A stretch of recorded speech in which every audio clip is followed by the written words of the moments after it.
മലയാള കവിതയുടെ കാൽപ്പനിക വസന്തത്തിന് തുടക്കം കുറിച്ച കവിയാണ് കുമാരനാശാൻ. ആശാന്റെ കൃതികൾ കേരളീയ സാമൂഹ്യ ജീവിതത്തിൽ വമ്പിച്ച പരിവർത്തനങ്ങൾ വരുത്തുവാൻ സഹായകമായി. ആധുനിക കവിത്രയങ്ങളിൽ ഒരാളാണ് കുമാരനാശാൻ. ആശയഗംഭീരൻ, സ്നേഹഗായകൻ, തത്വചിന്തകൻ, സാമൂഹ്യ പരിഷ്കർത്താവ് എന്നീ വിശേഷണങ്ങൾക്കൊപ്പം തന്നെ ആശാൻ ഒരു ശ്രീനാരായണ ഗുരുവിന്റെ ശിഷ്യനുമായിരുന്നു. 20-ാം നൂറ്റാണ്ടിന്റെ ആദ്യ ദശകങ്ങളിൽ മലയാള കവിതയിൽ ഭാവാത്മകതയ്ക്ക് ഊന്നൽ കൊടുത്തുകൊണ്ട് അതിഭൗതികതയിൽ ഭ്രമിച്ച് മയങ്ങിക്കിടക്കുന്ന കവിതയെ ഗുണകരമായ നവോത്ഥാനത്തിലേക്ക് നയിച്ചയാളാണ് കുമാരനാശാൻ.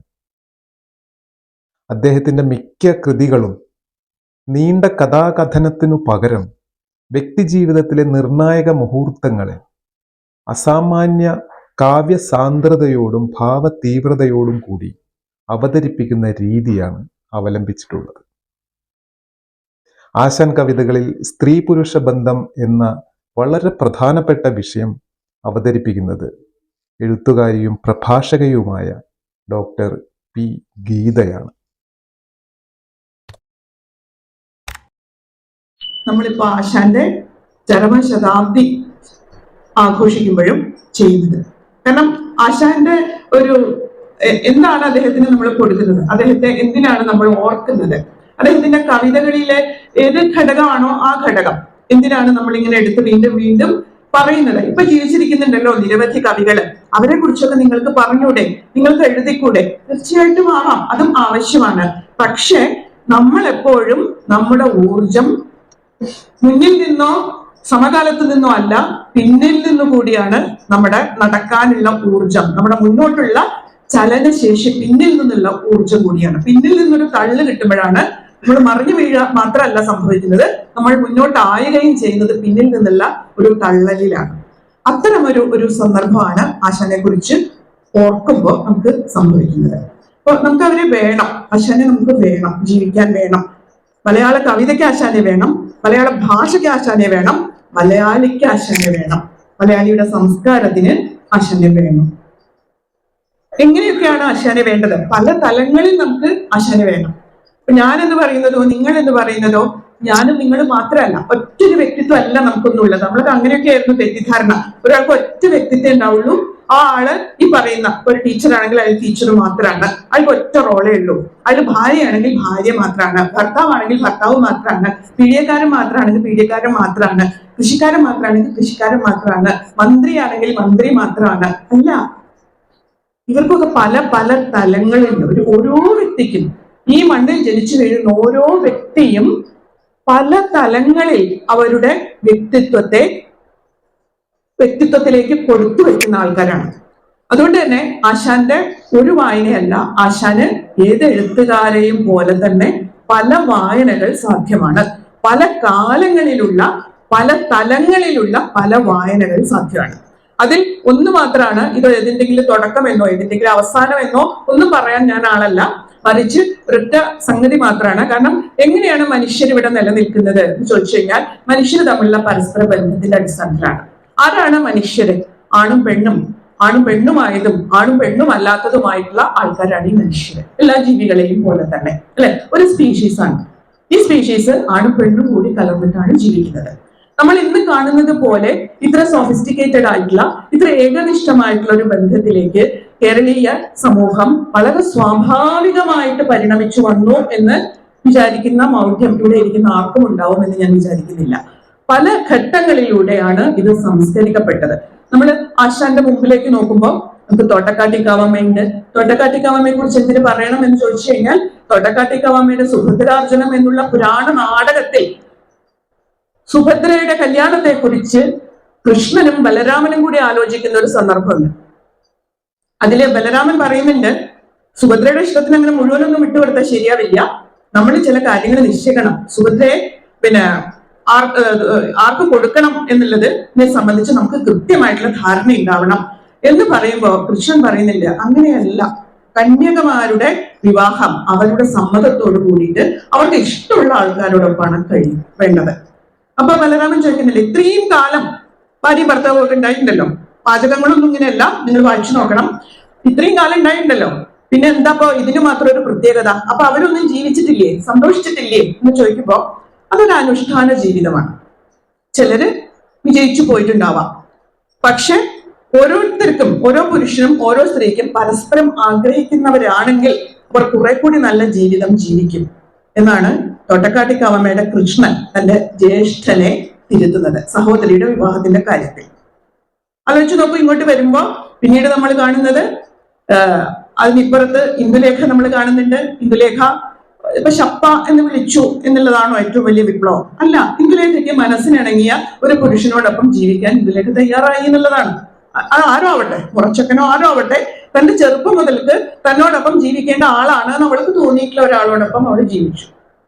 പക്ഷെ ആ കാലഘട്ടത്തിൽ നമ്മൾ ആലോചിച്ച് നോക്കൂ, അങ്ങനെയൊന്നും അല്ല ഈ ഭൂമിയും ഈ കേരളീയ പശ്ചാത്തലം ഉണ്ടായിരുന്നത്. ഇവിടെ പല തൊട്ടുകൂടായ്മകളും തീണ്ടിക്കൂടായ്മകളും നിലനിന്നിരുന്നു. സ്പർശം എന്നുള്ളത് സ്ത്രീ പുരുഷന്മാർക്ക് മാത്രമിടയിൽ സംഭവിക്കുന്ന ഒരു കാര്യമല്ല, മനുഷ്യർക്കിടയിൽ സംഭവിക്കുന്ന ഒരു കാര്യമാണ്. സവർണനും അവർണനും ഇടയിൽ സംഭവിക്കുന്ന, നമ്പൂതിരിക്കും ഇന്നും നമ്മുടെ ക്ഷേത്രങ്ങളിൽ പോയാൽ നമ്പൂതിരിയുടെയും അവിടെ ഇപ്പുറത്ത് തൃപ്പടിയുടെ അപ്പുറത്ത് നിൽക്കുന്ന ഭക്തരുടെയും ഇടയിൽ സംഭവിക്കുന്ന സാധ്യമല്ലാത്തൊരു കാര്യമാണ് സ്പർശം എന്നുള്ളത്. എന്താണ്, നമുക്ക് വല്ല പകർച്ചവ്യാധി ഉണ്ടോ ഈ നമ്പൂരി ഇങ്ങനെ കാണിക്കുന്നുണ്ടോ നമുക്ക് തോന്നാറില്ലേ? എന്തോ ഒരു കുഴപ്പമുണ്ടല്ലോ നമുക്കൊക്കെ. നമ്മളെയൊന്നും തൊട്ടുകൂടെ ഇയാൾക്ക്? അങ്ങനെ തൊടാൻ പാടില്ലാത്ത, തൊട്ടാ കുളിക്കണം. എന്താ കുളിക്കാനുള്ള? നമ്മുടെ മേലൊക്കെ നിറച്ച് ചളിയും ചേറുണ്ടോ? അല്ല, അങ്ങനെ ചേറായാൽ തന്നെ എന്താ എന്നൊക്കെയുള്ള ഒരുപാട് ചോദ്യങ്ങൾ ഇന്നും നമ്മളെ കൊണ്ട് മാനസികമായി ചോദിപ്പിക്കുന്ന സാഹചര്യത്തിലാണ് 2024 പോലും നിൽക്കുന്നത് എന്നുള്ളത് നമുക്കറിയാം, അല്ലെ? നമുക്ക് വെറുതെ അമ്പലത്തിൽ പോയാൽ മതി, ഇവിടെ പുത്തൂര് ശിവക്ഷേത്രത്തിൽ പോയാൽ മതി, അവിടെ നമ്പൂരി പ്രസാദം തന്നെ ഇങ്ങനെ ഇട്ടു, കൈ കിട്ടിയാ കിട്ടി, കിട്ടിയില്ല വേണ്ട. ഞാൻ അയാളുടെ പൈസക്ക് അയത്തില്ല എന്നാ പറയാ, അല്ലെ? പൈസക്ക് അയത്തുണ്ട്, പൈസ നമ്മൾ അവിടെ വെച്ചു കൊടുക്കാൻ പറ്റും, അയാൾക്ക് കൈ കൊടുക്കാൻ പറ്റില്ല. കയ്യിൽ ഇതാ പിടിച്ചോളൂ കേട്ടോ എന്ന് പറഞ്ഞ് കൊടുക്കണമാതിരി കൊടുക്കാൻ പറ്റില്ല, ഒരു പീഡിയക്കാരന് കൊടുക്കണമാതിരി ഒരു നമ്പൂരിക്ക് കൊടുക്കാൻ പറ്റില്ല. അപ്പൊ ഇത്തരത്തിലുള്ള ഇപ്പൊ ഈ നമ്പൂരി അല്ലാത്ത ഒരു പൂജാരി ഉണ്ടെന്ന് വെച്ചോളൂ, ഇവിടെ ഉണ്ട്, നമുക്കറിയാം. പിന്നെ കാറിന്റെ ഒക്കെ കുറച്ച് ആ ഗ്രൗണ്ടൊക്കെ ഉള്ള ഒരു സ്ഥലത്തുണ്ട് നമ്പൂതിരി അല്ല അവിടെ പൂജിക്കുന്നത്. ഇയാളും ചെയ്യുന്നത് എന്താ അറിയോ? നമ്പൂരി ആവുകയാണ്. ഇതേ പാറ്റേൺ, ഇതേ ആചാരങ്ങൾ, ഇതേ തൊട്ടുകൂടായ്മ ആ പൊസിഷനിങ്ങിൽ ഇയാളും സ്വീകരിക്കുകയാണ് ചെയ്യുന്നത്. ശ്രദ്ധിച്ചാൽ മനസ്സിലാവത്. അപ്പൊ അവിടെ ഞങ്ങളവിടെ ഏത് ജാതിക്കാർക്കും കടന്നു വരാവുന്ന വലിയൊരു ഉത്സവമായിട്ട് അങ്ങാടിപ്പുറം പൂരത്തിന് അങ്ങനെ ഒരു സ്വഭാവം ഉണ്ടായിരുന്നു. അത് കവിഞ്ഞിട്ട് ഇപ്പൊ ആലോചിച്ചറിയാം, മീൻകൊളുത്തിക്കാവിലെ ഉത്സവം തുടങ്ങിയിട്ടുണ്ട്. ഉമ്മാരൊക്കെ നിറച്ചു വരുന്നാണ് അവിടെ പോയിട്ടുള്ള സ്ത്രീകൾ എന്നോട് പറഞ്ഞത്. നിറച്ചു ഉമ്മാര് വരും. ഉമ്മാര് വന്നെന്താ, വന്നില്ലെങ്കിൽ എന്താ, അത് വേറെ വിഷയം. പക്ഷെ വരുന്നത് ഏതുവരെ അറിയോ? ഒരു പ്രത്യേക സ്ഥലം വരെയാണ് അവിടെ വരുന്നത്. അപ്പൊ ഇങ്ങനെയുള്ള തൊട്ടുകൂടായ്മകളും തീണ്ടിക്കൂടായ്മകളും നിലനിൽക്കുന്ന ഇടത്ത്, കാരണം അവിടെ മാംസമാണ്, അല്ലെ, കുരുതി നടത്തുന്ന സ്ഥലമാണ് മീൻകൊളുത്തിക്കാവ് എന്ന് പറയുന്ന സ്ഥലം. അവിടേക്ക് കിടക്കണമെങ്കിൽ പോലും ഈ തീണ്ടിക്കൂടായ്മയും തൊട്ടുകൂടായ്മയും നമ്മൾ ജീവിതത്തിൽ പാലിച്ചു കൊണ്ടുവരുന്ന ഈ 2024 അതിനപ്പുറത്ത് ഒരു നൂറ്റാണ്ട് മുമ്പുള്ള മനുഷ്യരുടെ ജീവിതം സ്പർശം എന്നുള്ളത് വളരെ പ്രധാനമായിരുന്നു എന്ന് തന്നെ ഞാൻ പറയും. അത് തന്നെയാണ് സ്ത്രീക്കും പുരുഷനും ഇടയിലുണ്ടായിരുന്ന ആശാൻ മുന്നോട്ട് വെക്കാൻ ഉദ്ദേശിച്ചിട്ടുള്ള വിഷയവും എന്നാണ് എനിക്ക് തോന്നിയിട്ടുള്ളത്. അപ്പൊ അവിടെ വീണപൂവ് ഒരു പ്രത്യേക ഘട്ടത്തിൽ 1906 1907 അത് പ്രസിദ്ധീകൃതമാവുന്നു. സുബ്രഹ്മണ്യൻ പൊറ്റിയാണ് അത് പ്രസിദ്ധീകരിക്കുന്നത്. നമുക്കറിയാം ആശാന്റെ ജീവചരിത്രമുണ്ട്, ഞാൻ പറയുന്നില്ല, നിങ്ങളെ പുസ്തകങ്ങൾ എടുത്ത് വായിച്ചു നോക്കേണ്ടതാണ്. ശ്രീനാരായണ ഗുരുവിന്റെ ശിഷ്യനാണ്, ചിന്നസ്വാമി എന്ന് അറിയപ്പെട്ടിരുന്നു. ആ കാലഘട്ടത്തിൽ അദ്ദേഹം ദൈവത്തിന്റെ കീർത്തനങ്ങളാണ് എഴുതിയിരുന്നത്. ദൈവത്തിന്റെ കീർത്തനങ്ങൾ എഴുതുമ്പോഴും പക്ഷെ ഇദ്ദേഹം പ്രാർത്ഥിച്ചത് എന്താന്ന് വെച്ചാൽ ഈ കടക്കണ്ണുകൊണ്ടുള്ള നോക്കിൽ നിന്ന് എന്നെ രക്ഷിക്കണേന്നാണ്. അതായത് സ്ത്രീകളുടെ നോക്കിൽ നിന്ന് എന്നെ രക്ഷിക്കണം എന്നുള്ളതാണ് ഇന്ത്യൻ സന്യാസത്തിന്റെ ഒരു സവിശേഷത. അതായത് മോഡേണൈസേഷനുമായി ബന്ധപ്പെട്ടിട്ട്, നാഷണൽ മൂവ്മെന്റുമായിട്ട് ബന്ധപ്പെട്ടിട്ട് ഇന്ത്യൻ സന്യസ്തരായിട്ടുള്ള ആൾക്കാര് സ്ത്രീകളെ മാറ്റി നിർത്തിക്കൊണ്ടുള്ള ഒരു ജീവിതം ആരംഭിച്ചതായിട്ട് കാണാം. പക്ഷെ നമ്മൾ വലിയ കാര്യത്തിൽ പറയും അഗസ്ത്യമുനിയുടെ കൂടെ അദ്ദേഹത്തിന്റെ ഭാര്യ ഉണ്ടായിരുന്നു, മറ്റയാളുടെ കൂടെ അദ്ദേഹത്തിന്റെ ഭാര്യ ഉണ്ടായിരുന്നു. ഗൃഹസ്ഥാശ്രമം ഭയങ്കര ഗംഭീരാണ്. ഇവിടെ ഗൃഹസ്ഥാശ്രമികളായിരുന്നു ഈ മഹർഷിമാരൊക്കെ. ഗൗതമന്റെ ഭാര്യനെ ദേവേന്ദ്രനെ കണ്ട് ഗൗതമൻ ശപിച്ചിട്ടാണ് പിന്നെ അഹല്യ കല്ലായി തീർന്നത്. അപ്പൊ ഭാര്യയും ഭർത്താവും കൂടിയുള്ള ജീവിതത്തിലും സന്യാസം സാധ്യമാണ് എന്നാണ് നമ്മുടെ പുരാണങ്ങൾ പറഞ്ഞുകൊണ്ടിരിക്കുന്നത്. എന്നിടത്ത് നിന്ന് മോഡേണൈസേഷന്റെ ഘട്ടത്തിലേക്ക് വന്നപ്പോ, നവോത്ഥാനത്തിന്റെ ഘട്ടത്തിലേക്ക് വന്നപ്പോ, സ്വാതന്ത്ര്യ സമരത്തിന്റെ ഘട്ടത്തിലേക്ക് വന്നപ്പോ, നമ്മുടെ കോളനീകരണത്തിന്റെ ഘട്ടത്തിലേക്ക് വന്നപ്പോ എന്തുകൊണ്ടാണ് പുരുഷൻ സ്ത്രീയെ മാറ്റി നിർത്തിയത് എന്നുള്ള ഒരു ചിന്ത നമ്മൾ ഇവിടെ വെച്ചിട്ട് ആരംഭിക്കേണ്ടതുണ്ട് എന്ന് എനിക്ക് തോന്നുന്നു. കാരണം ഈ സ്പിരിച്വാലിറ്റിക്ക് എന്താണ് അതിന്റെ തടസ്സമായിട്ട് എവിടെയാണ് സ്ത്രീ നിൽക്കുന്നത്? ഒരു സ്പിരിച്വാലിറ്റി എന്ന് പറയുന്നത്, സ്പിരിച്വൽ ആയിട്ടുള്ള ഒരു ജേർണി പോസിബിൾ ആയിട്ടുള്ള ആൾക്കാര് ആരാണ്? സ്പിരിച്വൽ ആയിട്ടുള്ള ജേർണി നമുക്കറിയാം. ആ സന്യാസിനിമാർ ഇവിടെ ഉണ്ടായിട്ടില്ല, രമാദേവി ഉണ്ടായിട്ടില്ലേ, മറ്റാൾ ഉണ്ടായിട്ടില്ലേ, മറ്റാൾ ഉണ്ടായിട്ടില്ലേ, അനസൂയാദേവി കന്നഡയിൽ ഉണ്ടായിട്ടില്ലേ, അത്ത മഹാദേവി ഉണ്ടായിട്ടുള്ള സ്ഥലമല്ലേ ഇവിടെ, മീരാബായി ഇവിടെ ഉണ്ടായിട്ടില്ലേ നമുക്ക് ചോദിക്കും.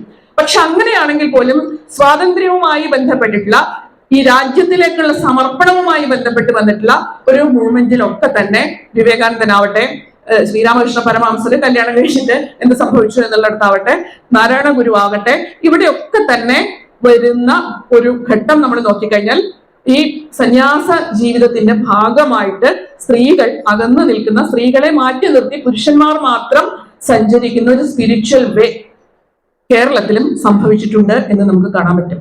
അത്തരം ഒരു സ്പിരിച്വൽ വഴിയിലൂടെ, ആത്മീയമായിട്ടുള്ള ഒരു പാതയിലൂടെ ആദ്യഘട്ടത്തിൽ തന്റെ കവിതകളിലെ സഞ്ചരിച്ചിട്ടുള്ള ഒരു വ്യക്തിയാണ് ആശാൻ. ആ ആശാൻ ശ്രീനാരായണ ഗുരുവിന്റെ സ്വാധീനമായിരുന്നു അല്ലായിരുന്നു? അല്ല, ശ്രീനാരായണ ഗുരു പറഞ്ഞു, മധുസൂദനന്മാരെ പോലെയുള്ള ആൾക്കാർ പറയും ശ്രീനാരായണ ഗുരുവിന്റെ ആശയങ്ങൾ മാത്രമാണ് ആശാൻ പറഞ്ഞിട്ടുള്ളത്, പക്ഷെ അത് വളരെ പുതിയ ഭാഷയിലാണ് അദ്ദേഹം പറഞ്ഞത് എന്ന് അദ്ദേഹം പറയും. കുഴപ്പമായിട്ടല്ല കേട്ടോ, ആശാനെ മോശക്കാരനാക്കിയിട്ടല്ല, അനുകരണക്കാരനായിട്ടല്ല പിന്നെ മധുസൂദനന്മാർ അങ്ങനെ പറയണം, ആരാധ്യനായി വെച്ചുകൊണ്ട് തന്നെയാണ് പറയുന്നത്. പക്ഷെ എന്താണ് അവിടെ സംഭവിക്കുന്നത്? സ്ത്രീ പുരുഷ ബന്ധത്തിന്റെ കാര്യത്തിൽ അവിടെ എന്താണ് സംഭവിക്കുന്നത് എന്ന് നോക്കിക്കഴിഞ്ഞാൽ, ഈ കടക്കണ്ണ് കൊണ്ടുള്ള ഏറ, അല്ലയോ എന്റെ ദൈവമേ എന്നെ രക്ഷിക്കണേ, സ്ത്രീകളുടെ കടക്കണ്ണ് കൊണ്ടുള്ള ഏറിൽ നിന്നും എന്നെ രക്ഷിക്കണേ. കാരണം എന്റെ പവിത്രത, ദൈവവുമായിട്ടുള്ള എന്റെ ബന്ധത്തിലേക്കുള്ള എന്റെ ശുദ്ധി ഒക്കെ എവിടെയാണ്? ഈ ഏറ് കൊള്ളാത്തിടത്തോളം എന്റെ പരിപാവനത്വം, എന്റെ ബോഡി ശുദ്ധമായിരിക്കുന്നത് എപ്പോഴാണ്? എന്റെ ആത്മാവ് ശുദ്ധമായിരിക്കുന്നത് എപ്പോഴാണ്? എന്റെ മനസ്സ് ശുദ്ധമായിരിക്കുന്നത് എപ്പോഴാണ്? ഞാൻ സ്ത്രീയെ പറ്റി വിചാരം കൊള്ളാതിരിക്കുമ്പോഴാണ് ഞാൻ ശുദ്ധനായിരിക്കുന്നത്. അതുകൊണ്ട് ശുദ്ധൻ എന്ന് പറയുമ്പോൾ വിഡ്ഢി എന്നുള്ള അർത്ഥത്തിലല്ല, മറിച്ച് പ്യൂരിറ്റി എന്നുള്ള അർത്ഥത്തിലാണ്. സ്പിരിച്വൽ പ്യൂരിറ്റിയെ കുറിച്ച് അങ്ങനെ ഒരു സങ്കല്പനം തന്നെയായിരുന്നു, അങ്ങനെ ഒരു കൺസെപ്റ്റ് തന്നെയാണ് ആശാൻ മുന്നോട്ട് ആദ്യ ഘട്ടങ്ങളിൽ വെച്ചത്. പിന്നീട് ഇത് നമുക്ക് കാണാൻ പറ്റും അദ്ദേഹത്തിന്റെ ജീവിതത്തിൽ എന്ന പോലെ, ജീവിതത്തിൽ നിന്ന് മാറി നടന്നിട്ടില്ല അദ്ദേഹം കവിതയില്. ജീവിതത്തിൽ എന്ന പോലെ തന്നെ ഇദ്ദേഹത്തിന്റെ കവിതയിൽ ഈ കോൺഫ്ലിക്റ്റ് കടന്നു വരുന്നത്, ഈ സംഘർഷം കടന്നു വരുന്നത് നമുക്ക് കാണാൻ പറ്റും. സ്ത്രീയും പുരുഷനും തമ്മിലുള്ള ബന്ധത്തിന്റെ ഉള്ളിലേക്ക് എത്ര അകലത്തിൽ നിർത്താം നിങ്ങൾക്ക് ഒരു സ്ത്രീയെ? എത്ര അകലത്തിലാണ് സ്ത്രീയും പുരുഷന്മാരും നിൽക്കേണ്ടത് തുടങ്ങിയിട്ടുള്ള ഒരു അത്ര ഒരു നിൽപ്പിനെ സംബന്ധിക്കുന്ന, ബന്ധത്തെ സംബന്ധിക്കുന്ന, ആ ബന്ധത്തിന് നമ്മൾ ഇടുന്ന പേരിനെ സംബന്ധിക്കുന്ന, അവർ ജീവിക്കുന്ന ആവാസ വ്യവസ്ഥയെ സംബന്ധിക്കുന്ന സംഘർഷ സ്ഥലങ്ങൾ ആശാന്റെ കവിതയിൽ എങ്ങനെയാണ് രൂപപ്പെട്ടത്? നിങ്ങൾ ആദ്യം നോക്കി നോക്കൂ, വീണപൂവ് നിങ്ങൾ ഓരോ സൂക്ഷ്മതലത്തിലും പോയി കഴിഞ്ഞാൽ ഈ വീണപൂവിൽ നിന്ന്, സൂര്യനിൽ നിന്ന് രശ്മികൾ പോലെയാണ് അദ്ദേഹത്തിന്റെ എല്ലാ കവിതകളും എന്ന് കാണാൻ പറ്റും. പൂവ് എന്ന് പറയുമ്പോൾ സ്റ്റാറ്റിക് ആണ്, അല്ലെ? അതൊരു ചെടിയിൽ ചിലപ്പോൾ ചെറിയ കാറ്റത്ത് ഇളകാവുന്ന ഇളക്കമേ ഈ പൂവിന് പറ്റുള്ളൂ. ഈ വീണപൂവിലേക്ക് ആകൃഷ്ടമായിട്ട് വരുന്നത് ചിത്രശലഭങ്ങളാണ്. അത് പറക്കുന്നു, വണ്ടുകളാണ്, അത് പറക്കുന്നു. അതൊക്കെ തന്നെ മൊബിലിറ്റി ഉണ്ട്, അതിനൊക്കെ തന്നെ ചലനാത്മകതയുണ്ട്. ഇത് ഇവിടെ വെറുതെ ഇങ്ങനെ ഒരു നിൽപ്പ് മാത്രമാണ്, സ്റ്റാറ്റിക് ആയിട്ട് നിൽക്കുന്ന ഒന്നാണ് ഈ പൂവ് എന്നുള്ളത്. ഈ പൂവിലേക്ക് ചലിച്ചു വരുന്നു, കാരണം സ്ഥിരമായിട്ട് നിൽക്കുന്ന ഒന്ന് എന്നുള്ളത് അവിടെ സ്ത്രീ പ്രതീകമാണ്. അത് ചലിക്കുന്നില്ല. അത് ചലിക്കുന്നില്ല എന്ന് പറഞ്ഞാൽ ചെറിയ ഇളക്കങ്ങൾ മാത്രമാണ് അതിനുള്ളത്. വലിയ ഇളക്കക്കാരികൾ എന്നൊക്കെ നമ്മൾ ആൾക്കാരെ, സ്ത്രീകളെ മോശപ്പെടുത്തി സംസാരിക്കുമ്പോൾ സ്ത്രീകളുടെ ഒരു സ്ഥിരതയെ കുറിച്ച് ഒക്കെ അവരിങ്ങനെ ഭയങ്കര സ്ഥിരബുദ്ധിയുള്ളവരായിരിക്കണം. കാരണം പുരുഷന്മാർക്ക് സ്ഥിരബുദ്ധി വേണോ വേണ്ടേ എന്നുള്ളത് നമുക്ക് അറിഞ്ഞൂടാ. അപ്പൊ ഈ വണ്ടും ചിത്രശലഭങ്ങളും ഇങ്ങനെ വരുന്നു. അപ്പൊ ചിത്രശലഭങ്ങൾ വരുന്ന സമയത്ത് എന്നംഗമേഘനിഹ തീറു കൊടുത്തുപോയി ഞാൻ എന്ന അന്യ കാമുകരെയൊക്കെ മടക്കിയില്ലേ. മനോഹരങ്ങളാണ് വണ്ടിനെ അപേക്ഷിച്ച് ചിത്രശലഭങ്ങൾ, ഭംഗിയുണ്ട് കാണാൻ. പക്ഷെ ഈ സൗന്ദര്യം, ബാഹ്യ സൗന്ദര്യം പൂവിനെ ആകർഷിക്കുന്നില്ല. പൂവ് എന്ത് ചെയ്യുന്നു? ഈ ചിത്രശലഭങ്ങളെയൊക്കെ തന്നെ മടക്കുന്നു, അവരെയൊക്കെ പറഞ്ഞയക്കണം. എന്ന് പറഞ്ഞിട്ടാണ് എന്നംഗമേഘനിഹ തീറു കൊടുത്തുപോയി ഞാൻ. ഒറ്റൊരുത്തിന് തീറു കൊടുത്തതാണ് എന്റെ ശരീരം, നിങ്ങൾ എന്റെ ശരീരത്തിലേക്ക് വരേണ്ടതില്ല എന്ന് ഈ പൂവ് ചിത്രശലഭങ്ങളെയൊക്കെ ആട്ടി അകറ്റുകയും വണ്ടിനെ സ്വീകരിക്കുകയും ചെയ്യുന്നു. പക്ഷേ ഈ വണ്ടോ, പശ്ചാത്താപങ്ങൾ സാഹസികൻ ഇങ്ങനെ എങ്ങും ഉണ്ടാവും. വണ്ടിന് ചില ചാഞ്ചല്യങ്ങൾ ഉണ്ടായി. അത് കണ്ട് ആദ്യം മൂത്തിട്ടാണോ പൂവ് മരിച്ചു പോയത്, പൂ പൊഴിഞ്ഞു പോയത് എന്നുള്ളൊരു സംശയം. കാരണം പൂവിന്റെ യൗവനത്തിന് ശേഷമുള്ള ഒരു ഘട്ടത്തിൽ പൂ വീണ് കിടക്കുന്നതാണ് നമ്മൾ കാണുന്നത്. പൂവിന്റെ യൗവനത്തിന് ശേഷമുള്ള ഒരു ഘട്ടത്തിൽ വണ്ടിന് പൂവിനോടുള്ള ആകർഷണീയത കുറയുകയും, എങ്ങനെയായിരുന്നു ഈ വണ്ട്? സമജാതികളാം സുമങ്ങളിൽ ഒന്നിനോട് മാത്രം സവിശേഷ സുഭഗത്വം തോന്നിയിരുന്നു എന്നാണ്. എത്ര സൂക്ഷ്മമായിട്ടാണ് ആശാന വാക്കുപയോഗിക്കുന്നത്, സുഭഗത. ശാരീരികവും മാനസികവും, മനസ്സിലൂടെ വരുന്ന ശാരീരികമായിട്ടുള്ള ആകർഷണം തന്നെയാണ്. നിറച്ചു ഒരേപോലെ നല്ല ഭംഗിയുള്ള ഒരേ സൗന്ദര്യമുള്ള നിറയെ സമജാതികൾ. ജാതി എന്നുള്ള വാക്ക് വളരെ യാദൃച്ഛികമായിട്ട് കടന്നു വന്നതല്ല. അവിടെ സമജാതികളായിരിക്കുന്ന പൂക്കളാണ്, ഒരേ തരത്തിൽപ്പെട്ടിട്ടുള്ള പൂക്കളാണ്. ഒരേ തരത്തിൽപ്പെട്ടിട്ടുള്ള ഒരേ സൗന്ദര്യമുള്ള പൂക്കളോട് ഏതെങ്കിലും ഒന്നിനോട് മാത്രം ഒരുവന് തോന്നുന്ന സവിശേഷ സുഭഗത്വതയാണ് ആശാൻ പ്രണയം എന്ന് വിളിച്ചത്, പ്രകർഷണയുള്ള നയം. എന്നാൽ ഈ സവിശേഷ സുഭഗത്വത്തിനും എന്ത് സംഭവിക്കുന്നു? രതി നിത്യം ഒരാൾക്കൊരാളിലായി സ്ഥിതി ചെയ്യിൽ സഖി പെണ്ണിനാണിനും അതിലും വലുതില്ലഹോ വ്രതം ധൃതിമാനെന്നൊരു ധന്യനൻ പ്രിയൻ. എന്ന് പറയുന്നത് ലീലയാണ്. രതി ആകർഷണം, ജീവിതത്തിനോടുള്ള ആസക്തി. രതി എന്ന് പറയുമ്പോൾ ശാരീരികമായിട്ടുള്ള സെക്ഷൽ ഇന്റർകോഴ്സിനെ മാത്രമല്ല നമ്മുടെ കവികൾ രതി എന്നുള്ള വാക്കുകൊണ്ട് ഉദ്ദേശിക്കുന്നത്, മറിച്ച് എന്റെ ജീവിതത്തിനോട് എനിക്കുള്ള ആകർഷണം എന്നുള്ളത് എന്റെ പുരുഷനോടുള്ള എന്റെ ബന്ധമാണ്. അത് നിത്യം ഒരാൾക്ക് ഒരാളിലായി സ്ഥിതി ചെയ്യിൽ സഖി പെണ്ണിനാണിനും, ആണിനും പെണ്ണിനും അതിലും വലുതല്ലഹോ വ്രതം. അത് തന്നെയാണ് ഏറ്റവും വലിയ തപസ്. ധൃതിമാൻ എന്തൊരു ധന്യൻ എൻ പ്രിയൻ. ഞാനല്ല ധന്യൻ ആ കാര്യത്തിൽ, ധന്യൻ എൻ പ്രിയൻ, എന്റെ പ്രിയൻ ആ കാര്യത്തിൽ ധൃതിമാൻ, എന്തൊരു ധീരനാണ്, എന്തൊരു ധന്യനാണ്. ഇതിനെയാണ് നമ്മൾ ധൈര്യം എന്ന് പറയുന്നത്. 10 ആളെ ഇടിച്ചിടാനുള്ള ഉണ്ണിമുകുന്ദന്റെ ശശിയല്ല, അല്ലേ? വയറ് കുത്തി പളർന്നിട്ട് ഗർഭത്തെ എടുത്ത് കാണിക്കാനുള്ള സിനിമയുടെ ശേഷിയല്ല നമ്മൾ ധൈര്യം എന്ന് വിളിച്ചത്.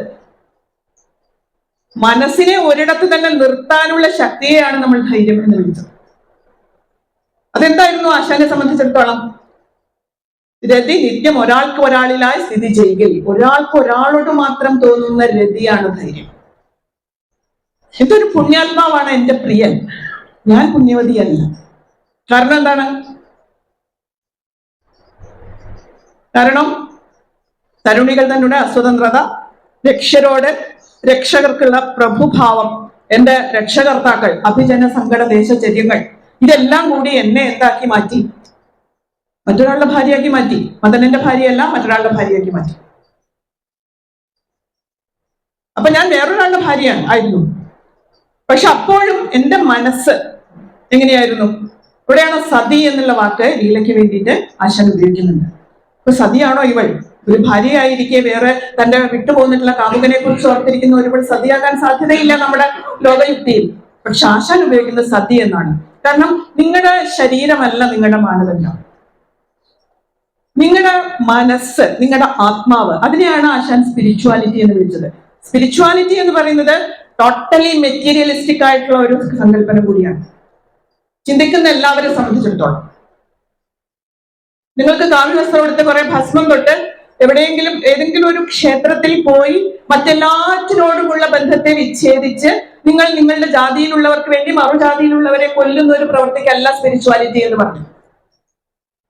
മറിച്ച് നിങ്ങൾ മെറ്റീരിയൽ ആയിട്ട്, നിങ്ങൾ മാനസികമായിട്ട്, നിങ്ങൾ ആത്മാവ് കൊണ്ട് ആർജിക്കുന്ന ഒരു സൗന്ദര്യത്തിലേക്ക്, ഒരു ഒരു ഒരു ഇസ്തറ്റിക്സിലേക്ക്, ഒരു ഇമോഷണൽ ബാലൻസിങ്ങിലേക്ക് നിങ്ങളുടെ ഒരു സ്വത്വത്തെ ഉയർത്തുന്ന പ്രക്രിയയാണ്, മെറ്റീരിയലിസ്റ്റിക് ആയിട്ടുള്ള പ്രക്രിയയാണ് ആശാൻ സ്പിരിച്വാലിറ്റി എന്ന് വിളിച്ചത്.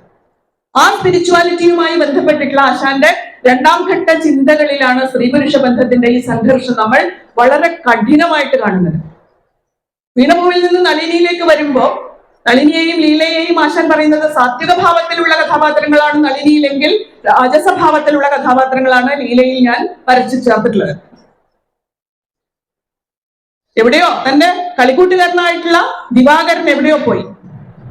അസത്തിൽ ഈ അതിന്റെ പ്രാഗ്രൂപം ദിവാകരൻ ഈ ഹിമാലയത്തിലൂടെ നടന്നു വരുന്ന ഒരു രൂപം ഉണ്ടല്ലോ, തലയൊക്കെ ഉയർത്തി പിടിച്ച് ഇങ്ങനെ ചുവട്ടിലേക്ക് നോക്കിണ്ടെങ്കിലും ഇങ്ങനെ വരുന്ന ഒരു രൂപം വിവേകാനന്ദന്റെ രൂപമാണത്. വളരെ സൂക്ഷ്മമായിട്ട് ശ്രദ്ധിച്ചാൽ മനസ്സിലാവും. ശ്രീ വിവേകാനന്ദന്റെ രൂപത്തിലാണ് ദിവാകരൻ നടന്നു വരുന്നത്. ഭയങ്കര ഒരു മാൻലിനെസ്സോട് കൂടിയിട്ട് വരുന്ന ദിവാകരന്റെ മുന്നിലേക്ക് വരുന്നതല്ല, ആദ്യം കേൾക്കുകയാണ് ചെയ്യുന്നത്. പാട്ട് കേൾക്കുന്നു, ആ പാട്ടിന് പിന്നാലെ ഒരു തരുണി രൂപത്തെ കാണുന്നു. എന്താണ് എന്നെ ഇങ്ങനെ താഴ്വാരങ്ങൾ ആകർഷിക്കുന്നത്? ഞാനിങ്ങനെ അതിഥ്യതകൾ അല്ലെ, ഉയരങ്ങൾ കയറി പോകുന്നവനാണ്, ആകാശം മുട്ടെ ഉയരം കയറി പോകേണ്ട ഒരുത്തനാണ് ഞാൻ. എന്നെ എന്തിനാണ് ഇങ്ങനെ താഴ്വാരങ്ങളുടെ ഭംഗി ആകർഷിക്കുന്നത്? എന്നെ എന്തിനാണ് ഇവിടെയുള്ള തടാകത്തിലെ ഒരു താമരയുടെ മണമുള്ള കാറ്റ് ആകർഷിക്കുന്നത്? താമരയുടെ ഗന്ധമുള്ള പാട്ട് ആകർഷിക്കുന്നത്? എന്നെ എന്തിനാണ് ഇത് ആകർഷിക്കുന്നത്? അപ്പോഴാണ് അതിശുദ്ധിയായിട്ടുള്ള ഒരു സ്ത്രീ, ഉഷസന്ധ്യ പോലൊരു പാവനാംഗിയാൾ, ബാലരവി പോലെ, ഉൽഫുല്ല ബാലരവി പോലെ, ഉദിച്ചു വരുന്ന ബാലരവിയെ പോലെ കാന്തിമാൻ ആകാശത്തിൽ, ഉഷസന്ധ്യ പോലെ. സന്ധ്യയുടെ സൗന്ദര്യം നമ്മൾ ആസ്വദിക്കുന്നത് ഭൂമിയിൽ വെച്ചിട്ടാണ്. ഉഷസന്ധ്യ പോലെ ഒരു പാവനാംഗിയ, സായം സന്ധ്യ അല്ലാതെ. ഒരു ദിവസത്തിന്റെ ക്ഷീണം മുഴുവൻ, അതിന്റെ അനുഭവങ്ങൾ മുഴുവൻ ഉണ്ടായിട്ടുള്ള ഒരുവളല്ല നളിനി. മറിച്ച് അവൾക്ക് അനുഭവങ്ങളില്ല ലീലയെ പോലെ. അവൾ ജീവിതത്തോടെ ഏറ്റുമുട്ടിയിട്ടില്ല. അവൾക്ക് സംഭവിച്ചിട്ടുള്ള കാര്യം എന്താണ്? അവളുടെ വിവാഹം നിശ്ചയിച്ചപ്പോ തന്റെ കളിക്കൂട്ടുകാരനായിട്ടുള്ള ദിവാകരൻ നാട് വിട്ടുപോയിട്ടുള്ള സാഹചര്യത്തിൽ അവള് ഇങ്ങോട്ട് ഇറങ്ങിപ്പോയി മരിക്കാൻ തീരുമാനിച്ചു. ഒരു കയത്തിൽ മുങ്ങി അവിടെ നിന്നൊരു സന്യാസിനി അവളെ പൊക്കിയിട്ടു. അവിടെയും ആശാൻ കൊണ്ടുവരുന്നത് ഒരു സന്യാസിനിയാണ് സ്പിരിച്വലായിട്ട് മുന്നോട്ട് പോയി ഒരു സ്ത്രീ അവളെ പൊക്കിയെടുക്കുന്നു. എങ്ങനെയാണ് ഒരു സ്ത്രീ സാഹോദര്യത്തിന്റെ തലങ്ങൾ ആശാന്റെ കവിതയിൽ വികസിച്ചു വരുന്നത് നമ്മൾ നളിനി തൊട്ടിട്ട് കരുണ വരെയുള്ള ഘട്ടങ്ങളിൽ നമുക്ക് കാണാൻ പറ്റും. സിസ്റ്റർഹുഡ് എന്ന് പറയുന്ന ഒരു സംഗതി എങ്ങനെയാണ് ആശാന്റെ കൃതികളിലൂടെ വികസിച്ചു വരുന്നത്. അവസാന ഘട്ടത്തിൽ കരുണയിലെ വാസവദത്തയോട് ഉപഗുപ്തൻ പറയുന്നത്, നിന്റെ മഹത്വം ഞാൻ അറിയുന്നു, കാരണം നിന്നെ ശുശ്രൂഷിച്ചിരുന്ന ദാസി ഈ ഒരു ആപൽഘട്ടത്തിൽ നിന്നെ വിട്ടുപോകാതിരിക്കുമ്പോൾ നീ എത്രമാത്രം നല്ലവളായിരുന്നു എന്നുള്ളത് തിരിച്ചറിയുന്നു ഞാൻ എന്നുള്ളതാണ് ഉപഗുപ്തൻ പറയുന്നത്. ആ ഒരു സിസ്റ്റർഹുഡിന്റെ ബലം, അത് ഏത് തരത്തിലുള്ള ബന്ധമാവട്ടെ, സന്യാസിനിയും നളിനിയും തമ്മിലുള്ളതാവാം, ലീലയും മാധവിയും തമ്മിലുള്ളതാവാം, വാസവദത്തയും തോഴിയും തമ്മിലുള്ളതാവാം, ആര് തമ്മിലുള്ള ബന്ധമാണെങ്കിലും അതിന്റെ ഒരു ബലമുണ്ട്. രണ്ട് സ്ത്രീകൾ തമ്മിലുള്ള കൊടുക്കൽ വാങ്ങലുകളുടെ കമലങ്ങൾ കണക്ക് തങ്ങളിൽ കമനീയാസ്യകൾ അഞ്ഞു ഒഴുകിനാറെന്നാണ്. കമലങ്ങൾ പൂക്കൾ തന്നെയാണ്, ഒരേപോലെയുള്ള രണ്ട് താമരപ്പൂക്കളാണ്, ഒന്ന് താഴെ ഒന്ന് മീതെ എന്നില്ല. അത് കമനീയാസ്യകൾ ആഞ്ഞു പുൽകിനാർ എന്നാണ് പറയുന്നത്. ആ ആഞ്ഞു പുൽകല് രണ്ട് സ്ത്രീകളുടെ കമ്മ്യൂണിക്കേഷന്റെ ആശയവിനിമയത്തില്ല ആഞ്ഞു പുൽകൽ നമുക്ക് ആശാന്റെ നളിനിയിൽ കാണാൻ പറ്റും, ആശാന്റെ ലീലയിൽ കാണാൻ പറ്റും. സവിശേഷമായിട്ട് എന്ന് തന്നെ ഞാൻ അടിവരയിടും ആശാന്റെ കരുണയിൽ കാണാൻ പറ്റും. ഇവിടെയാണ് സന്യാസം എന്നുള്ളത് എന്താണ് എന്നുള്ളതിനെ തന്നെ പ്രശ്നവൽക്കരിച്ചുകൊണ്ടാണ് ആശാന്റെ സ്ത്രീ പുരുഷ ബന്ധത്തിന്റെ തലങ്ങൾ കവിതയിലൂടെ കടന്നു പോകുന്നത് എന്ന് നമ്മൾ കാണുന്നത്. ഇവിടെ ഈ ദിവാകരനോട് യുവയോഗിയായിരിക്കുന്ന ദിവാകരനോട് ഇന്ന് ഭാഷ ഇത് അപൂർണമിങ്ങഹോ വന്നു പോകും പിഴയും അർത്ഥശങ്കയാൽ നമ്മൾ എപ്പോഴും കൊട്ടിയാറുണ്ട് ഭാഷയെ കുറിച്ച് പറയുമ്പോഴൊക്കെ. പക്ഷേ അതിനപ്പുറത്തൊരു രണ്ട് വരികളുണ്ട്. തെറ്റിയൻ ഹൃദയൻ ആര്യൻ ഒരുകിൽ പറ്റുകില്ലറിക മണ്ണിൽ പിന്നിലും. ഈ ഭൂമിക്ക് മാത്രമല്ല സ്വർഗത്തിലും ആകാശത്തിനും ഞാൻ പറ്റില്ല, ചത്തുപോയാലും എന്നെ കൊള്ളൂല. എന്നെ മനസ്സിലായില്ല നിങ്ങൾക്ക് വെച്ചാല് ഞാൻ ഈ ഭൂമിയിൽ മാത്രമല്ല കൊള്ളാത്തവളാവുന്നത്, പോകുന്ന ദിക്കിലും എന്നെ കൊള്ളില്ല.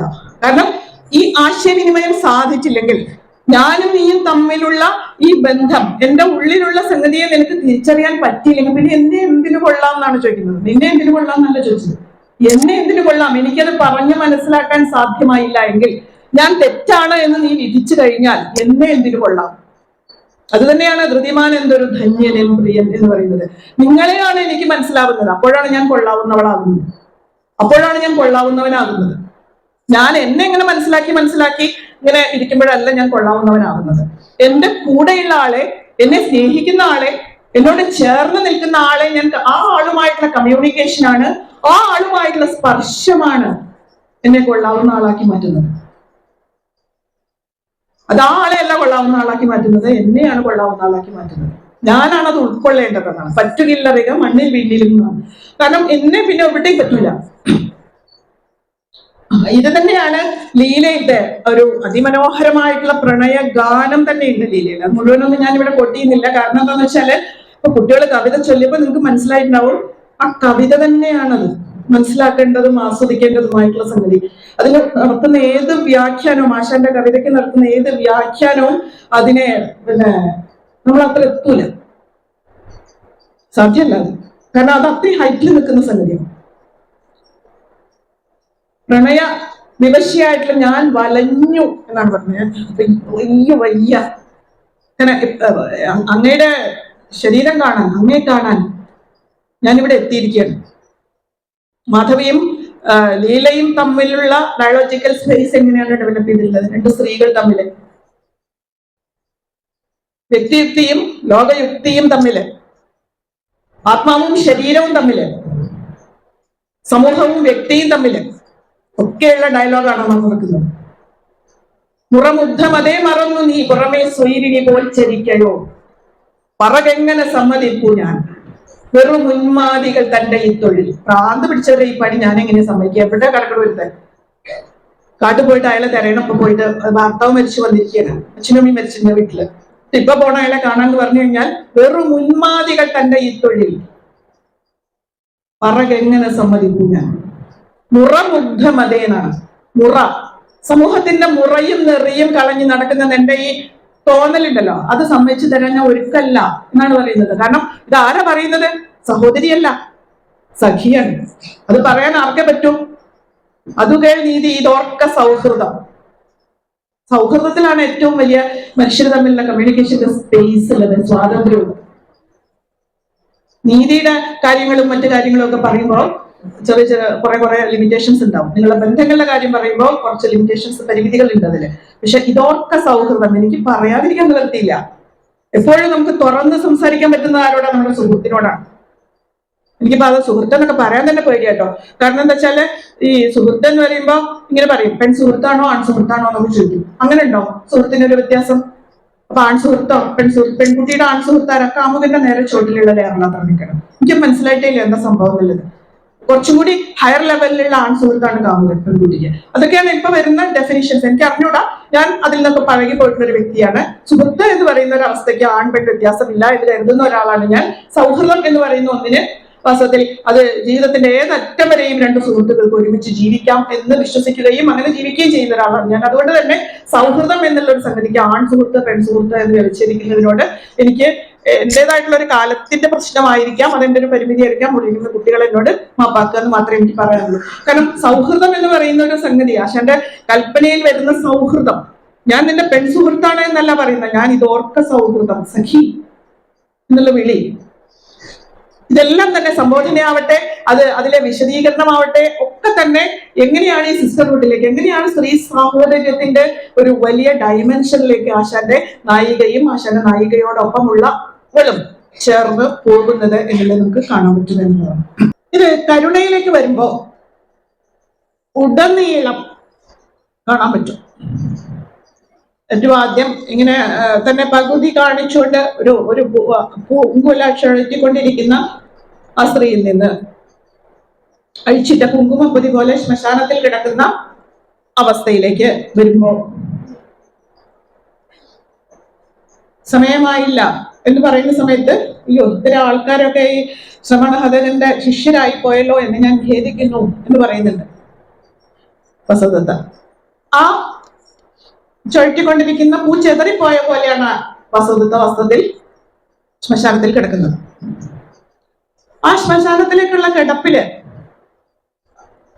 ഈ ഉപഗുപ്തൻ വരുന്ന സമയത്ത് ഇവള് നമുക്കറിയാം വാരനാരിയായിരുന്നു, ഒരു വേശ്യാ സ്ത്രീയായിരുന്നു. അവൾക്ക് തന്റെ ശരീരത്തിന്റെ സങ്കോചങ്ങൾ ഒടുങ്ങിയവളാണ്. ഇവരെക്കാളൊക്കെ വലിയ തോതിലുള്ള അനുഭവങ്ങളിലൂടെ കടന്നുപോയവരാണ് നളിനി, ലീല, സീത. ഇവരെക്കാളൊക്കെ വലിയ തരത്തിലുള്ള ജീവിതാനുഭവങ്ങളിലൂടെ കടന്നുപോയവളാണ് വസന്തദത്ത. എന്നിട്ടും എങ്ങനെയാണ് സവിശേഷ സുഭഗത്വം എന്ന് വീണമോയിൽ പറഞ്ഞിരിക്കുന്ന ഒരവസ്ഥ ഈ വാരനാരിയിലും കാണുന്നത് എന്നുള്ളത് ആശാൻ പറയുന്നുണ്ട്. ഇയാള് വരുന്ന സമയത്ത് ഉള്ള മുഖത്ത് വരുന്ന തുടുപ്പിനെ കുറിച്ച്, എന്നിട്ട് വസ്ത്രം ഇങ്ങനെ വസ്ത്രം മാറി കിടക്കുന്നുണ്ട്. അത് മുറിഞ്ഞ് പോയിട്ടുള്ള അവയവങ്ങളാണ്. പൂർണ്ണാവയവങ്ങളിലോ അങ്ങനെയൊന്നുമല്ല കിടക്കുന്നത്. ആ വസ്ത്രം കൊണ്ട് തന്നെ മറയ്ക്കാൻ പറഞ്ഞു. അപ്പൊ എന്താണ് ആശാൻ ഉദ്ദേശിച്ച സവിശേഷ സുഖകത? അത് ശാരീരികമായിട്ടുള്ള ഒരു ബന്ധത്തിനപ്പുറത്തേക്ക് മാനസികമായിട്ട് ഒരുവൾ അല്ലെങ്കിൽ ഒരുവനോട് അല്ലെങ്കിൽ മറ്റൊരുവനോട് അല്ലെങ്കിൽ മറ്റൊരുവളോട് ആ ആളോട് മാത്രം തോന്നുന്ന ഏകനിഷ്ഠ പ്രണയത്തിന്റെ തലത്തെയാണ് ആശാൻ സവിശേഷ സുഖകത്വം എന്നുള്ള വാക്കുകൊണ്ട് അവിടെ ഉദ്ദേശിക്കുന്നത്. ഭൗതിക തലത്തിൽ, വ്യക്തിതലത്തിൽ അവിടെയൊക്കെ നോക്കിക്കഴിഞ്ഞാൽ ഈ സ്ത്രീ പുരുഷ ബന്ധം നമ്മൾ ഒരു കാര്യം കൂടി അതിൽ പ്രത്യേകമായിട്ട് ശ്രദ്ധിക്കേണ്ടതുണ്ട്. തല തല്ലിയിട്ട് കുസുമ ചേതന പോയ വഴിക്ക് ആ പൂവിന്റെ മണം പിടിച്ചിട്ട് വണ്ട് പൂവാണ്. തല തല്ലി കരയുണ്ട് വണ്ട്. നളിനിയോട് വലിയ വലിയ തത്വങ്ങളൊക്കെ പറയുന്നുണ്ട്. ഓം എന്ന് പറഞ്ഞ് ആ ഓം എന്ന് പറയുന്നതിലേക്കാണ് നളിനി ദിവാകരന്റെ മാറത്തേക്ക് മരിച്ചു വീഴുന്നത്. അതിനുശേഷം നളിനി നളിനി എന്ന് വിളിച്ചിട്ട് ദിവാകരൻ കരഞ്ഞതായിട്ട് ആശൻ പറയുന്നുണ്ട്. ലീല ലീല എന്ന് അവിടെ പാടി നടന്നുപോയി. ലീല ലീല ലീല എന്ന് ഭ്രാന്തി വിളിച്ചവനെ പോലെ അലഞ്ഞു തിരിഞ്ഞ ഒരുത്തിനെ കുറിച്ച്, അസ്ഥിമാത്ര ശേഷനായിരിക്കുന്ന ഒരുത്തിനെ കുറിച്ച്, അവന്റെ കഥ കേട്ട് കാട്ടിലെ സ്ത്രീകൾ പോലും കരഞ്ഞതിനെ കുറിച്ച്, അവന്റെ പ്രണയത്തെ കുറിച്ച് അവനെ അന്വേഷിച്ചാണ് വന്നിരിക്കുന്നത്. ഏറ്റവും ഗംഭീരമായിരിക്കുന്ന അവസ്ഥയിലിരിക്കുന്ന ഒരു കാമുകിനെ അന്വേഷിച്ചിട്ടല്ല ലീല വരുന്നത്. മറിച്ച് തന്നെ ഓർത്ത് ഉരുകി ഉരുകി ഇല്ലാതായവരെ അന്വേഷിച്ചിട്ടാണ് ആ പെണ്ണ് ഇറങ്ങി പുറപ്പെട്ടിട്ടുള്ളത്. അപ്പൊ അത് ഈ ഒരു ദലം കാറ്റിൽ അടർന്നു വീഴുന്നത് പോലെ അടർന്നു വീഴാൻ മാത്രമേ ഉള്ളൂ. അത്രേ ഉള്ളൂ ജീവന്റെ തുടിപ്പറഞ്ഞു. ഇപ്പൊ തന്നെ ചത്തുപോയിട്ടുണ്ടാവും നമ്മൾ പോകുമ്പോഴേക്കും എന്നാണ് മാധവി പറയുന്നത്. അപ്പൊ ഇല്ല, ചെമ്പകക്കാട്ടിലെത്തിയപ്പോ ഇവിടെ ഉണ്ട്, ഇതാണ് എന്റെ മദനനുള്ള സ്ഥലം എന്നാണ് ലീല തിരിച്ചറിയുന്നത്. എന്തുകൊണ്ടാണ് ലീല തിരിച്ചറിയുന്നത്? മനസ്സുകൊണ്ടാണ്, ആത്മാവ് കൊണ്ടാണ് ലീല തിരിച്ചറിയുന്നത്, ശരീരം കൊണ്ടല്ല. വാസ്തവത്തിൽ മദനനെ കാണുന്നത് പോലും ലീലയല്ല, മാധവിയാണ്. അങ്ങോട്ട് നോക്കൂ എന്ന് പറയുമ്പോഴാണ് അവിടെയുണ്ട്, അവന്റെ സാമീപ്യത്തിൽ എത്തിക്കഴിഞ്ഞു ലീല.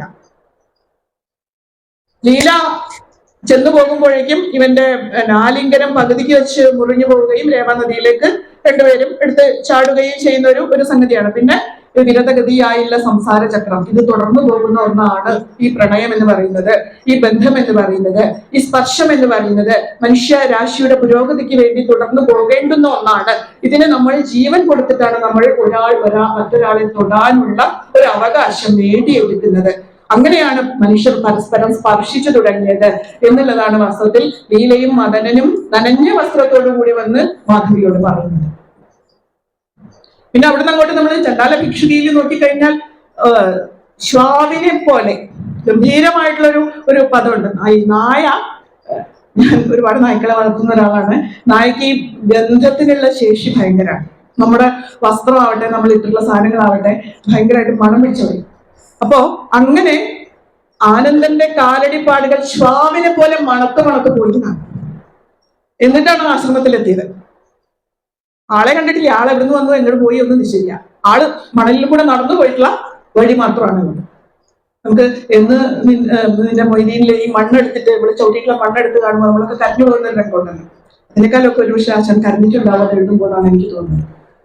കാരണം ശ്വാവിനെ പോലെ മണത്ത് ഒരുത്തി ഒരുവരെ കണ്ടെത്തുന്ന ഒരു രംഗമുണ്ട്. അവിടെ സന്യാസത്തിലേക്ക്, അവിടെ വലിയ തരത്തിലുള്ള ബ്രാഹ്മണ്യത്തിനെതിരായിട്ടുള്ള എങ്ങനെയാണ് മനുഷ്യ ജാതി ഉണ്ടാവുന്നത്. ജാതി എന്ന് പറഞ്ഞാൽ എന്താണ്? ജാതി എന്ന് പറഞ്ഞ ഒരു സ്പീഷീസാണ്.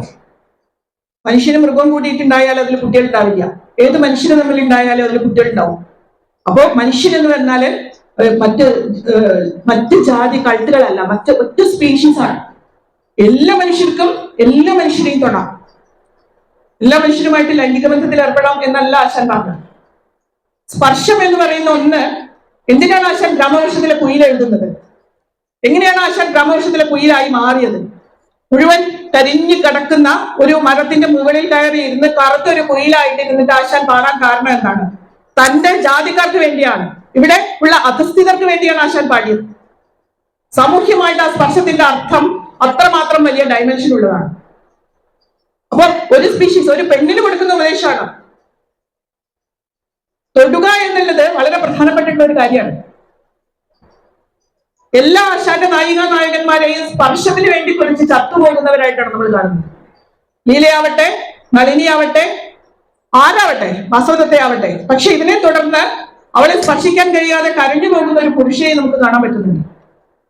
അത് ദിവാകരനാവട്ടെ, മദനൻ സ്വയം ഇവളെ കാണാതെ കരഞ്ഞു പോയവനാണ്. ഇവളെ സ്പർശിക്കാൻ പറ്റാതെ കരഞ്ഞ് കാട്ടിൽ അലഞ്ഞ് ഇല്ലാതായി തീർന്നവനാണ്. ചെറിയൊരു ചന്ദ്രക്കല പോലെ ആ രവനദിയിലേക്ക് മറഞ്ഞു പോയവനാണ്.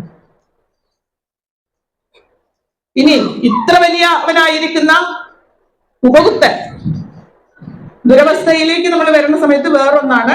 അതിന്റെ നമുക്ക് കൃത്യമായിട്ടും അറിയാം, അത് ജാതിയെ അഡ്രസ്സ് ചെയ്യുന്ന ഒന്ന് തന്നെയാണ്. ഹിന്ദുമതത്തിനുള്ളിലെ ജാതിയെ തന്നെയാണ് അത് അഡ്രസ്സ് ചെയ്തിട്ടുള്ളത്.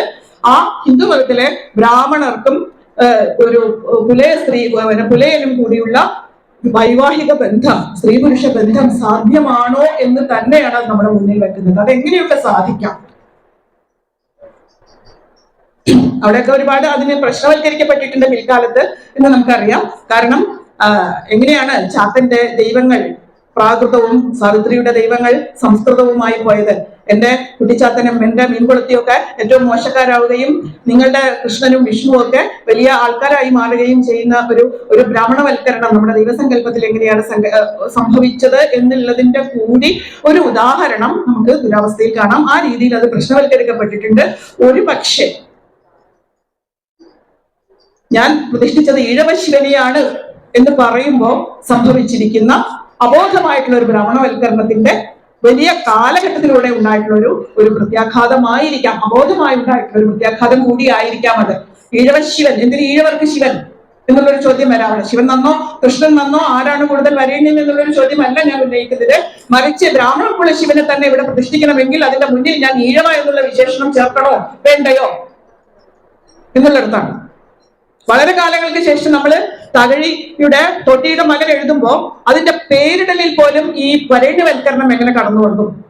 ചുടലമുത്തു, ഇഷ്കുമുത്തു, അവരുടെ മകൻ മോഹനൻ, ഇങ്ങനെ സംസ്കൃതവൽക്കരിച്ചിട്ടുള്ള ഒരു പേര് ഈ സീരീസിലേക്ക്, ഈ വംശത്തിനുള്ളിലേക്ക് വരികയും അങ്ങനെ മാത്രം ഈ വംശത്തിന് ഇതുമായി അസോസിയേറ്റ് ചെയ്യാൻ സാധിക്കുകയും ചെയ്യുന്ന ഒരു സാഹചര്യം, ഒരു സാമൂഹിക സാംസ്കാരിക സാഹചര്യം കേരളത്തിൽ ഉണ്ടായി എന്നുള്ളതിലേക്ക് കൂടി നമ്മുടെ ഉള്ളിലേക്ക് വരേണ്ടുന്ന ഒന്നാണ് ഇത് എന്നാണ് ഞാൻ വിചാരിക്കുന്നത്. ദുരവസ്ഥയെ പോലെയുള്ള ഒരു കൃതി ആ രീതിയിൽ കൂടി അത് പ്രശ്നവൽക്കരിക്കപ്പെടേണ്ടതുണ്ട്. അതിലെ സ്ത്രീ പുരുഷ ബന്ധത്തെ എന്ന് വിചാരിക്കുന്ന ഒരു വ്യക്തിയാണ് ഞാൻ. അതുകൊണ്ടാണ് ഞാൻ ഇത്രയും പറഞ്ഞത്. അത് വേണ്ടാത്തവർക്ക് വേണ്ട, നിങ്ങൾ അത് ചെയ്യേണ്ടതില്ലെങ്കിൽ ചെയ്യേണ്ടതില്ല. എനിക്കത് ചെയ്യേണ്ടതുള്ളതായിട്ട് തോന്നുന്നുണ്ട് പുതിയ കാലത്ത്. അത്രേ ഉള്ളൂ. പിന്നെ നമ്മൾ കരുണയിലേക്ക് വരുന്ന സന്ദർഭത്തില് കരുണയിൽ സംഭവിക്കുന്നത് ഉപഗുപ്തന് ഏറ്റവും വലിയ ഒരു സംഗതിയാണ്. എപ്പോഴും സമയമായില്ല എന്ന് പറയുന്നിടത്ത് അല്ലേ, അയാൾ അവസാന ഘട്ടത്തിൽ വന്നു. എന്തിനാ അയാൾ അവസാനം വന്നു? മോക്ഷം കൊടുക്കാൻ. എന്നിട്ടോ ആർക്കാ മോക്ഷം കിട്ടി? ഉപഗുപ്തന് മോക്ഷം കിട്ടി. ഇവിടെ കണ്ടിട്ട് ആമലികി ഫലം പോലെ അടർന്നു വീണു.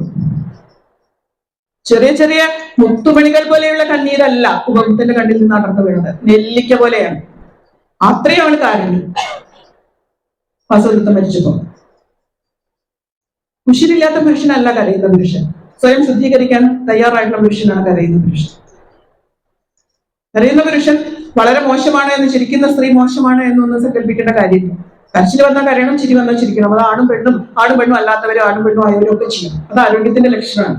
അത് മനുഷ്യർ തമ്മിലുള്ള ആശയവിനിമയത്തിന്റെ ലക്ഷണമാണ്. കരയിച്ച് ശുദ്ധീകരിച്ചെടുത്തിട്ടുള്ള പുരുഷന്മാരാണ്, സ്ഫുടം ചെയ്തെടുത്തിട്ടുള്ള പുരുഷന്മാരാണ്, സ്ഫുടം ചെയ്തിട്ടുള്ള സ്പിരിറ്റുകളാണ് ആ ശരനായകൻ. തന്റെ കാമുകിമാരായിട്ടുള്ള ഭഗവതിയെ ധ്യാനിച്ചിട്ട് അതിൽ സ്ഫുടം ചെയ്തെടുത്ത് കരഞ്ഞ് അതിന്റെ സാക്ഷാത്കാരത്തിലേക്ക്, അതിന്റെ മോക്ഷത്തിലേക്ക്, ആ സ്പർശത്തിലേക്ക്, ആ ദർശനത്തിലേക്ക് എത്തിച്ചേരാൻ കൊതിച്ചിട്ടുള്ള ഭക്തരാണ് പുരുഷന്മാർ. അതൊരു ഇൻഫീരിയർ പൊസിഷൻ അല്ല. ഇന്ത്യയെ സംബന്ധിച്ചിടത്തോളം, ഇന്ത്യയുടെ ഫിലോസഫിയെ സംബന്ധിച്ചിടത്തോളം ഭക്തർ എന്ന് പറയുന്നത് ഭഗവാനേക്കാൾ താഴെ നിൽക്കുന്ന ഒരു പൊസിഷനിങ് അല്ല. ഇത് രണ്ടും, അതാണ് തത്വമസി, ഐ ആം ദാറ്റ് എന്ന് നിസർഗദത്ത് മഹാരാജ് പറയും. ഞാൻ അതാണ്, നീയും അതാണ്. അപ്പൊ ഞാനും നീയും തമ്മിൽ എന്താണ് വ്യത്യാസം? അതിനെയാണ് കമ്മ്യൂണിക്കേഷൻ എന്ന് വിളിച്ചത്, ഈശ്വര സാക്ഷാത്കാരം എന്ന് വിളിച്ചത്, മോക്ഷം എന്ന് വിളിച്ചത്, കവിതയുടെ ആസ്വാദനം എന്ന് നമ്മൾ തിരിച്ചറിഞ്ഞത്. ആ തിരിച്ചറിവിലേക്ക് സ്ഫുടം ചെയ്തെടുക്കപ്പെട്ടിട്ടുള്ള ആശാൻ ഒരു പുരുഷ കവിയാണ് 100%. അതുകൊണ്ടാണ് ആശാൻ പുരുഷന്റെ ഭാഗത്ത് നിന്നാണ് ഈ നോക്കുകൾ മുഴുവനും ഉള്ളത്. അത് ആശാന്റെ നെഗറ്റിവിറ്റി ആയിട്ടല്ല ഞാൻ കാണുന്നത്. എവിടെയാണ് സ്വയം സ്ഫുടം ചെയ്യേണ്ടത് എന്ന് സ്വയം തിരിച്ചറിയുന്ന ഒരുത്തൻ ഒരു ബന്ധത്തിൽ, ഒരു സൊസൈറ്റിയിൽ, ഒരു സ്പിരിച്വാലിറ്റിയിൽ അയാൾ ഹയർ പൊസിഷനിലാണ്. നമ്മളെക്കാളൊക്കെ ഹയർ പൊസിഷനിലാണ് സ്വയം തിരിച്ചറിയുന്ന ഒരാൾ. അത് സ്വയം തിരിച്ചറിയാൻ കഴിയാത്ത ആൾക്കാർക്ക് ഇത് വളരെ മ്ലേച്ഛമായിട്ടും മോശമായിട്ടും തോന്നും. അത് ജാതിയാവട്ടെ, സ്ത്രീ പുരുഷനുമാവട്ടെ, വേശ്യയും പതിവ്രതയുമാവട്ടെ. എത്ര സീത എന്നുള്ള പതിവ്രതയെ കുറിച്ച് പറഞ്ഞിട്ടുള്ള അതേ ഗ്രാവിറ്റിയോട് കൂടിയിട്ടാണ് വാസവദത്ത എന്നുള്ള വേശ്യയെ കുറിച്ചും ആശാൻ പറയുന്നത്. നിങ്ങൾ കാണുന്ന ഈ ശരീരമല്ല യാഥാർത്ഥ്യം. അതിന്റെ അകത്തൊരു സാധനമുണ്ട്. അതിന്റെ അകത്തൊരു സാധനമുണ്ട്. നായ കണ്ണുമനമാകുന്ന കണ്ണതിന് അല്ലെ, അതിന്റെ ഉള്ളിലുള്ള ഒരു സംഗതിയുണ്ട്. ഇതിനെയാണ് ആശാൻ സ്പിരിച്വാലിറ്റി എന്ന് വിളിച്ചത്. ആശാന്റെ സ്പിരിച്വാലിറ്റി ഈ അന്വേഷണമായിരുന്നു. ആണും പെണ്ണും തമ്മിൽ തൊടാനുള്ള അന്വേഷണമായിരുന്നു. എല്ലാ ജാതികൾക്കും, എല്ലാ വർണ്ണ വിവേചനങ്ങൾക്കും അതീതമായിട്ട് ആണിനും പെണ്ണിനും ഒരുമിച്ച് ജീവിക്കാനുള്ള ഒരു കലാപമായിരുന്നു. എല്ലാ വർണ്ണ വിവേചനങ്ങൾക്കും അപ്പുറത്ത് മനുഷ്യർക്ക് തമ്മിൽ പരസ്പരം കൈകോർക്കാനുള്ള ഒരു ആഗ്രഹമായിരുന്നു ആ സ്പർശം. യാതൊരു സംശയം എനിക്കില്ല. അത്തരത്തിൽ എന്നിൽ നിന്ന് വ്യത്യസ്തരല്ലാത്തവരായി എനിക്ക് നിങ്ങളെ തിരിച്ചറിയണമെങ്കിൽ എന്റെ ഉള്ളിൽ ഞാൻ സ്പിരിച്വൽ ആയിരിക്കണം. എന്നെ നിങ്ങൾ അക്കോമഡേറ്റ് ചെയ്യണമെങ്കിൽ നിങ്ങൾ സ്പിരിച്വൽ ആയിരിക്കണം. അയ്യോ ഞാൻ ഒന്ന് വേറെ അതർ അല്ലെ, ഒരു അതർ ഉണ്ടാവും എപ്പോഴും. പാലസ്തീനും ഇസ്രായേലിനും ഒരേ മനുഷ്യർ തന്നെയാണ് അവർക്ക് തിരിച്ചറിയണമെങ്കിൽ അതിനെയാണ് സ്പിരിച്വാലിറ്റി എന്ന് പറയുന്നത്. അത് ക്രിസ്ത്യാനിറ്റിയിലാണെങ്കിലും ഇസ്ലാമിലാണെങ്കിലും ഹിന്ദുയിസത്തിലാണെങ്കിലും അത് തന്നെയാണ് സ്പിരിച്വാലിറ്റി എന്ന് വിശ്വസിക്കുന്ന ഒരാളാണ് ഞാൻ. ആ സ്പിരിച്വാലിറ്റിയെ തന്നെയാണ് ജാതി മത ഘട്ടത്തിന് അതീതമായിട്ട് സ്വാതന്ത്ര്യത്തിലേക്കുള്ള, വ്യക്തി സ്വാതന്ത്ര്യത്തിലേക്കും സാമൂഹിക സ്വാതന്ത്ര്യത്തിലേക്കും സാമുദായിക സ്വാതന്ത്ര്യത്തിലേക്കുമുള്ള ചവിട്ടുപടിയായിട്ട് ആ സ്പിരിച്വാലിറ്റിയെ തന്നെയാണ് ആശാൻ ഉയർത്തി കാണിച്ചത്. അതിനുവേണ്ടി ആശാൻ ഉപയോഗിച്ചിട്ടുള്ള ടൂളുകളാണ് സ്ത്രീ പുരുഷ നാമങ്ങൾ എന്ന് തന്നെയാണ് ഞാൻ വിചാരിക്കുന്നത്. എന്റെ പിന്നാലെയാണ് നീ എത്തിച്ചേരാൻ പോകുന്നത്. അവിടെ ഭവാനും എത്തുമേ, എനിക്ക് ശേഷം നീ അവിടെ എത്തും എന്നാണ് സീത രാമനോട് പറയുന്നത് അല്ലെ. എന്റെ ശേഷമാണ് നീ അവിടെ എത്താൻ പോകുന്നത്. സീത ആരോടാണ് വിട ചോദിക്കുന്നത്? ഈ ഭൂമിയോട് മുഴുവനുമാണ്. അവനീശ്വരി ഓർത്തതില്ല. രാമൻ ഒരു സാമ്രാജ്യത്തിന്റെ മാത്രം ഈശ്വരനാണെങ്കിൽ അവനിയുടെ മുഴുവൻ ഈശ്വരിയാണ്. ഈ ഭൂമിയുടെ മുഴുവൻ ഈശ്വരിയാണ് സീത. ആ സീതയുടെ മുമ്പിൽ ചെറുതാണ് രാമൻ. ആ സീതയോളം ഉയരുമ്പോഴാണ് രാമന് മറുലോകത്തേക്ക്, ഈ ലോകത്തെ അതിവർത്തിച്ചുകൊണ്ട്, ട്രാൻസെൻഡ് ചെയ്തുകൊണ്ട്, എന്നെ തന്നെ ട്രാൻസെൻഡ് ചെയ്തുകൊണ്ട് മറ്റൊന്നായി തീരാൻ സാധിക്കുന്നു. അത്തരത്തിലുള്ള ഒരു ട്രാൻസെൻഡ് ചെയ്യലിന്റെ, അതിവർത്തനത്തിന്റെ സ്വപ്നമാണ് ആശാന്റെ സ്ത്രീ പുരുഷ ബന്ധങ്ങൾ.